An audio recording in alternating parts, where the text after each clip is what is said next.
বঙ্গবন্ধুর আমি না মানো বঙ্গবন্ধুর আইন বাতিল করো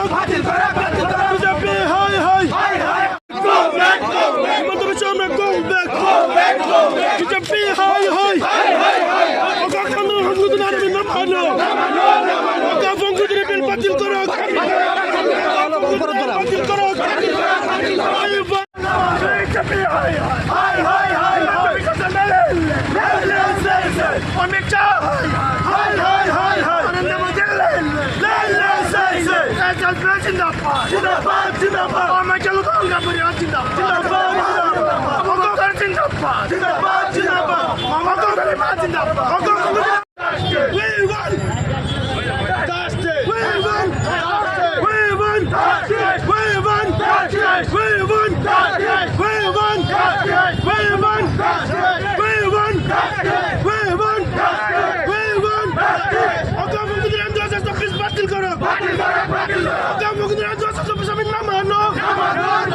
Narendra Modi go back Amit Shah go back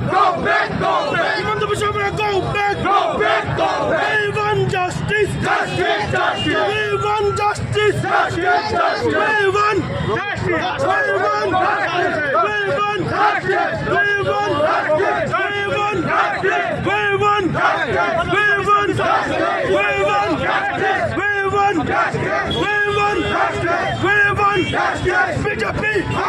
BJP Narendra Modi Amit Shah Narendra Modi Amit Shah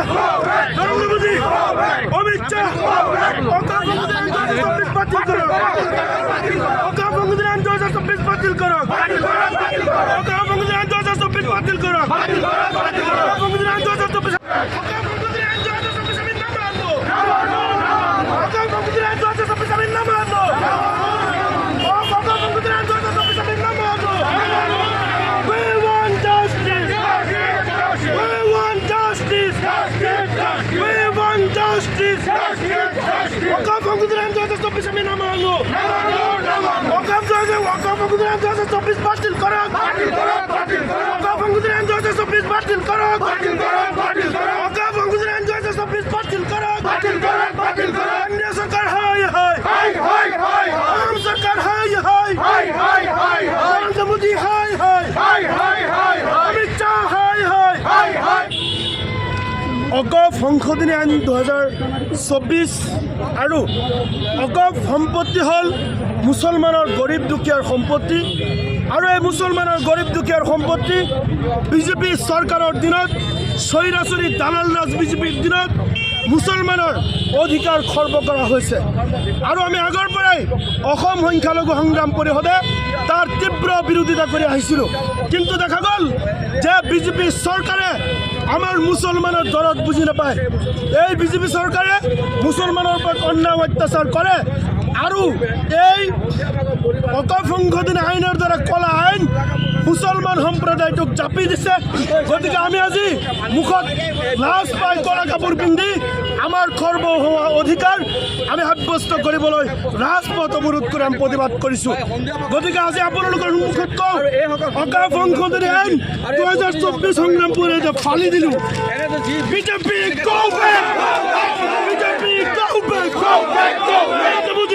ওয়াকাফ যিটো সম্পত্তি এই সম্পত্তি হৈছে একেবাৰে দৰিদ্ৰ গৰীব কবৰস্থান মছজিদৰ বা বিভিন্ন ধৰণৰ যিখিনি আমাৰ মুছলমান মানুহৰ নিৰাহৰ মানুহৰ আল্লাহৰ ৰাস্তাত দান দিয়ে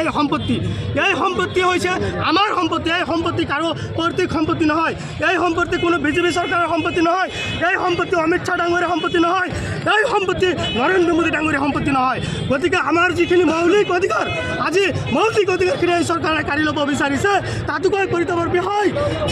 যিখন চৰকাৰে মুছলমান সংখ্যালঘু মুছলমানসকলক নিৰাপত্তা দিব লাগিছিল আজি সেইখন চৰকাৰে আজি কি কৰিছে মুছলমানক আজি ঘৰত সোমাই পেলাই ঘৰৰ দৰ্জা ভাঙি আজি আমাক আক্ৰমণ কৰিব ধৰিছে আপোনালোকে জানে এই ওয়াকফ সম্পত্তি হৈছে 1 কোটিতকৈ আমাৰ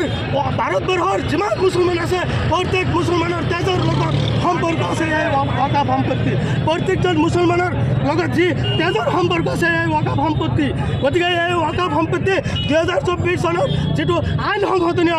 কেন্দ্ৰীয় চৰকাৰে সদনত উত্থাপন কৰিছে বা গৃহীত কৰিছে আমি সংখ্যালঘু সংগ্ৰাম পৰিষদে পূৰ্বৰ পৰাই বিৰোধিতা কৰিছোঁ আৰু এতিয়াও বিৰোধিতা কৰি আছোঁ। আমি কোনো পৰ্যায় এই ওৱাকাফ সম্পত্তিৰ আইন আমি মানি নলওঁ। আমি প্ৰয়োজন সপক্ষে আমাৰ তেজ দিবলৈ আমি সাজু আছোঁ, আমি জীৱন দিবলৈ সাজু আছোঁ, কিন্তু এই ওৱাকাফ সম্পত্তি আমি কোনো পৰ্যায় আমি নিদিওঁ, কোনো পৰ্যায়